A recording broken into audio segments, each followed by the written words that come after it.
guys! Happy New Year and welcome 2026. So karon guys, mo na lang yung nabili sa amo ang table. Kini papaswerte. Ang nabilin, kini na lang makyat-yat itlog. Kay ang kwarta din ako lang gikuha, gigasto na namo. Kay pizza uno naman to siya sa pizza uno ay 31 to 1. So ako atong gibutang karon lang ako gikuha ang kwarta kay ako ang gigasto. So mo na lang na nabilin mga pan, chiffon cake, o mga fruits. Kay ang uban, asudan mo ko diri, ako nang gi-ref dito guys kay bali mapanos na mo siya kung i-steady nato dinhi sa to ang table. So ako nang gibutang sa ref. So mo na lang din nabilin guys. So karon guys, diri na ako gibutang amo ang sudan, mga sudan diri sa ref. Charot, puno-puno gamay. Puno-puno gamay ang ref kay after New Year syempre daghan jud nagsudan no, nasubra kay tanan mo ko daghanda.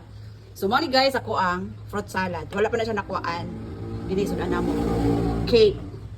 Wala pa po na siya nakuhaan guys kay kanang magtilaw-tilaw ba perminti murag perminti busog ket sige tilaw-tilaw basta ikaw magluto.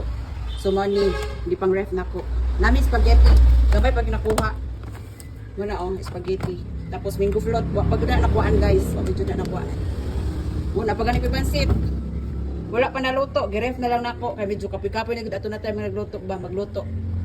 So ako wala na siyang gikuan wala na ako naluto. So mana puno-puno basta after New Year kay daghan luto. Na to guys, Happy New Year everyone. God bless us all. Thank you so much for watching my video.